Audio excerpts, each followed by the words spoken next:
வணக்கம் viewers, welcome to கருவேப்பிலை சமையல். இன்றைக்கி நம்ம என்ன பார்க்க போகிறோம்? 1 பாட் சாம்பார் சாதம்.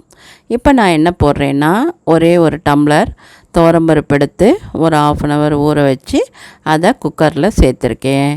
அதுக்கப்புறம் அதே டம்ளரில் 2 டம்ளர் அரிசி எடுத்து ஒரு 1/2 hour ஊற வச்சு அதையும் எடுத்து இந்த பருப்போடு சேர்த்துட்றேன். இப்போது துவரம்பருப்பு சேர்த்துட்டோம், அரிசி சேர்த்துட்டோம். இப்போ காய்கறியெல்லாம் சேர்க்கணும் இல்லையா? அவரைக்காய், வெண்டைக்காய், கேரட், சின்ன வெங்காயம் எல்லாம், அப்புறம் வாழைக்காய், என்னென்ன காய் கிடைக்கிறதோ எல்லாம் இந்த மாதிரி கிட்டத்தட்ட ஒரு 7 டம்ளர் வர மாதிரி நீங்கள் காயை கட் பண்ணி சேர்த்துக்கோங்க. 3 தக்காளி போட்டேன், 2 பச்சை மிளகாய் போட்டிருக்கேன். ஏன்னா அந்த காரம் நல்லா இருக்கும். அந்த பச்சை மிளகாய் போட்டால் ஒரு ஃப்ளேவர் வரும். அதுக்காக கண்டிப்பாக நீங்கள் 2 பச்சை மிளகாய் போட்டுக்கோங்க, ஒரு 15 சின்ன வெங்காயம் போட்டுக்கோங்க, 3 தக்காளி போட்டுக்கோங்க. நம்ம உங்களுக்கு பிடிச்ச என்னென்ன காய் இருக்கோ எல்லாத்தையும் நீங்கள் சேர்க்கலாம். சரிங்களா? இப்போ நான் அதை மாதிரி எல்லா காயும் சேர்த்துட்டேன்.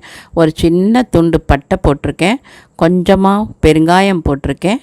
அதுக்கப்புறம் நம்மளோட சாம்பார் பொடி 3 ஸ்பூன் போட்டிருக்கேன். அப்படி இல்லைன்னா கீழே டெஸ்ட் கொடுக்குறேன், அதை பார்த்து நீங்கள் தனியா பொடியும் காரப்பொடியும் சேர்த்துக்கோங்க. இப்போ தேவையான தண்ணி ஊற்றுறேன். கிட்டத்தட்ட நான் ஒரு 9-10 டம்ளர் தண்ணி ஊற்றிடுறேன். அதாவது நம்ம போட்டதெல்லாம் நல்லா முழுக்கி மேலே ஒரு 2 டம்ளர் தண்ணி நிற்கிற மாதிரி கணக்கு. சரிங்களா? இப்போது அந்த மாதிரி தண்ணி ஊற்றிட்டோம், பச்சை மிளகாய் போட்டோம், எல்லாம் போட்டுட்டோம். இப்போ சும்மா ஒரு கிளறி விடுறோம். பாருங்கள் எவ்வளோ காய் போட்டிருக்கோம் பாருங்கள். அந்த பருப்புக்கும் அந்த சாம்பாருக்கும் அந்தளவுக்கு காய் நிறையா சேர்த்தா நல்லாயிருக்கும். இப்போ மஞ்சப்பொடி ஒரு 1/2 ஸ்பூன் போட்டிருக்கேன். ஒரு கலர் நல்லா கொடுக்கும். காரம் எப்போவுமே கொஞ்சம் தூக்கலாக இருந்தால் சாம்பார் நல்லாயிருக்கும். 1/2 எலுமிச்சங்காய் அளவுக்கு புளி போட்டுக்கோங்க, போரும், அந்த புளியே போரும். அதுக்கப்புறம் தேவையான அளவு உப்பு போட்டுக்கோங்க. நான் நல்லா பெரிய டேபிள் ஸ்பூன் அளவுக்கு கல் உப்பு போட்டிருக்கேன். இப்போ எல்லாத்தையும் ஒரு கிளறிடுறோம். புளியெல்லாம் நீங்கள் அப்படியே போட்டால் போகிறோம், கரைக்கணும் கொள்ளணும்னு இல்லை, அது தெரியவே தெரியாது. நல்லா ஊறி சூப்பராக இருக்கும். இப்போ குக்கரை மூடி விசில் போட்டோன்னா 2 சவுண்டு விசில் போட்டவுடனே ஆறின உடனே திறந்தீங்கன்னா நம்மளோட சுவையான சாம்பார் சாதம் ரெடி ஆகிடுது.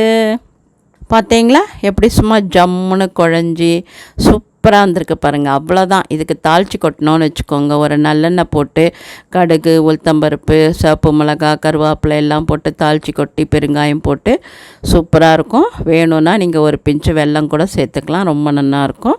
அவ்வளோதான், நம்மளோட சாம்பார் சாதம் ரெடி ஆகிடுது. 1 பாட் சாம்பார் சாதம் ரொம்ப ஈஸியாக இருக்கும், உடனே பண்ணிடலாம். செஞ்சு பார்த்துட்டு கண்டிப்பாக கமெண்ட் கொடுக்க மறக்காதீங்க. ஷேர் பண்ணிவிடுங்க, சப்ஸ்கிரைப் போட்டுருங்க, லைக் போட்டுடுங்க, என்ஜாய் பண்ணுங்கள். ஆரோக்கியமாக சாப்பிடுவோம், ஆரோக்கியமாக இருப்போம். நன்றி, வாழ்த்துக்கள்.